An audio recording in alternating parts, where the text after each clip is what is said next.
Aeolus of the Winds, from Stories of Old Greece and Rome, public domain reading. Not far from sunny Sicily, and the deep crater of Etna, in which Vulcan built his glowing forge, were the Aeolian Islands, now called the Lipari Islands, where Aeolus, the god of the winds and storms, kept his turbulent children. He never allowed them to roam at will, but held them securely bound in a great cave, and let them loose one at a time when they needed exercise, or when the gods demanded their release. Only once were they allowed to give free play to their boisterous feelings, and rush over the waters, making havoc everywhere. And this was when Jupiter had sent the deluge upon the earth. Since that time the winds have never roamed at large, though they always chafe at being restrained in their narrow prison, and long to break free. Aeolus wooed and married the dainty Aurora, the goddess of the morning, who bore him sons: Boreas, the northern wind; Notus, the southern wind; Eurus, the eastern wind; and Zephyrus, the soft and gentle west wind. Sometimes Aurora sought the services of her children, but they were entirely under the control of their father, Aeolus, who ruled them with a strict hand. Sometimes, when the stately Juno sought his assistance, he let the winds sweep over the calm sea until the waves rose mountain high, for he was reputed to have received his royal status as a god from Juno's hands, and so was ever anxious to serve her. Once, at her request, he let loose the fiercest winds to destroy the ships of Aeneas. He, that unfortunate hero who was always being pursued by cruel Juno's unrelenting hate. The goddess was so eager for his destruction that she went herself to the cave of the winds and begged Aeolus to shatter the Trojan ships. So terrible a storm broke over the sea and the winds that they drove the vessels of Aeneas far out of their course, scattering them here and there, until no two ships could see each other amid the fury of the tempest. When Neptune realized what was happening, he lifted his head above the white-capped waves, and saw the Trojan ships tossed about and beaten out of their course.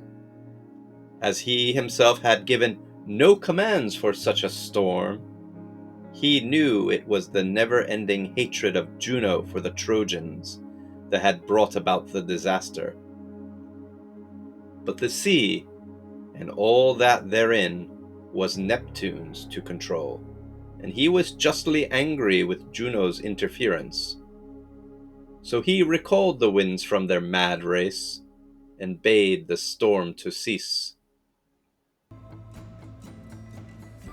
Quite differently did Aeolus treat another famous hero, Ulysses, whose ships on their long homeward journey touched at the Lipari Islands. Here the wanderer was hospitably entertained by Aeolus, and when he set sail again, the kindly god sent the west winds to blow their ships gently over the sea, while he shut up the blustering winds in a leather bag and tied it with a silver string. This bag he gave to Ulysses, the sagacious, and he bade him to keep it closed until the journey was over. For 9 days and nights the hero stood at the helm watching, while the west wind bore the ship along without the help of oars. At last, exhausted by his long vigil, Ulysses fell asleep, and the sailors, believing that the bag contained treasure that King Aeolus had generously given, untied the string and freed the roisterous winds. The ships were now driven hither and thither by the madly rushing winds, and were tossed over the sea far from the longed-for Ithaca. Finally, they were blown back to the Lipari Islands, where Aeolus received them but coldly and refused to help them any further. So they turned their prows once more toward home, and worked wearily against both wind and weather by the slow pull of their man-powered oars. The Athenians built a temple to Aeolus, which is still extant, and is generally known as the Tower of the Winds, or the Temple of Aeolus. The structure is hexagonal, and on each side there is a flying figure of one of the winds. Notus, or Oster, the south wind, was usually represented by an old man with dusky wings. He is clad in a black robe, and his head is covered with clouds, for he sends the rains and sudden showers. Eurus, the east wind, was a young man full of impetuous and lively motion.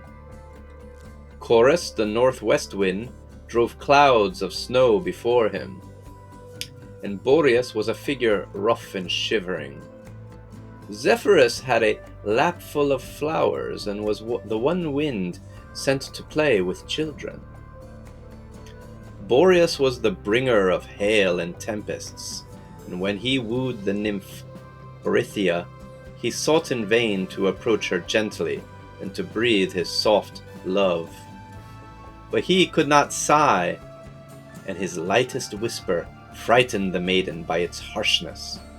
So Boreas gave up attempting to win her by gentle means, and instead boldly carried her off to his new home in the midst of snow and ice. Their children were Zetes and Calais, winged warriors who accompanied the Argonauts on their famous expedition, and performed a valuable service in driving away the vicious Harpies.